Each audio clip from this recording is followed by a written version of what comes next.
بسم الله الرحمن الرحيم. أيها الإخوة الأبناء، أنا سعيد أن أكون هذا اليوم بينكم لنلتقي على مكافحة الفساد. والحمد لله أن هناك إجماع في هذه مكافحة الفساد، وأكبر مكافح للفساد هو كتاب الله وسنة رسوله. لا تقبل فساد على أحد ولا تدع على أحد. ثم أقول لكم بكل صراحة أن هذه الدولة التي قامت على الكتاب والسنة، الأولى بقيادة محمد بن سعود، والثانية بقيادة تركي بن عبد الله، والثالثة بقيادة ولدنا عبد العزيز رحمه الله، وبعدها أبناء سعود وفيصل وخالد وفهد وعبد الله وولي عودهم سلطان ونايف. قامت على أسس الكتاب والسنة. الدولة هذه قامت على العقيدة، وأكبر محارب للفساد هو تطبيق الشريعة الإسلامية.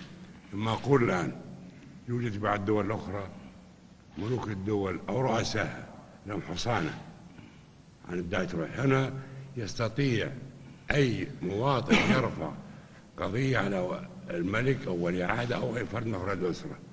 وأعطيكم مثال على هذا. الملك عبد العزيز صار بينه وبين واحد قضية وقرب الشرع، راح ويا الشيخ سعد بن عتيق. سعد بن عتيق كان قاضي الرياض، هذا قديم.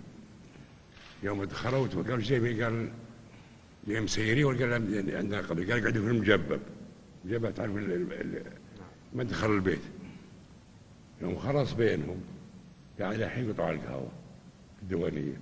هنا أعطيك المثال عن تطبيق الشريعة. ومع هذا كله المكابيل صار الحق لو وتنازل المدعي عليه. الآن يستطيع أي مواطن في بلدنا يرفع قضية ضد الملك أو ولي العهد أو أي فرد من أفراد الأسرة.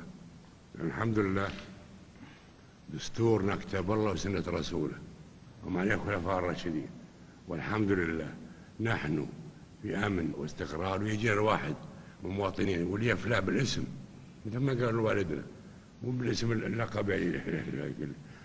ومع هذا كله جزاكم الله خير كرسميين وكأهالي كأهالي. ونقول رحم الله من أهدى إلي عيوب. إذا شفتوا شيء يضر بمواطن أو بأفراد أو بقبيلة أو ببلدة أو بأي كان، فهو بابنا مفتوحة، تلفوناتنا مفتوحة، إذن مفتوحة لكم. والله يحييكم، ومجالسنا مفتوحة لكم.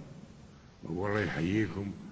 وأقول وأكرر، نحن في هذه البلد نشأنا من أرض هذه البلاد الحمد لله، وتكونت دولتها بجهود أبنائها. وأنتم الحمد لله أنا أراكم من كل بلاد المملكة، من كل مدنها، متآلفين مجتمعين. جمعكم كتاب الله وسنة رسوله لإقامة هذه الدولة عليه. وأقول ما كررت من كذا وأكرر في كل مكان، فخر هذه البلاد وعزة ومسؤوليتها أن خدمة المسلمين ومهبط الوحي على محمد صلى الله عليه وسلم في هذه البلاد من أبناء هذه البلاد بلغة عربية على نبي عربي. إذا مسؤوليتها يا أخوان أكبر مسؤولية في الدنيا كلها. ونرجو الله عز وجل يوفقني ويوفقكم جميعا لما في خير إسلام المسلمين ولما في خير الشرع. ونقول الحمد لله الحمد لله الحمد لله. نحن في أمن واستقرار.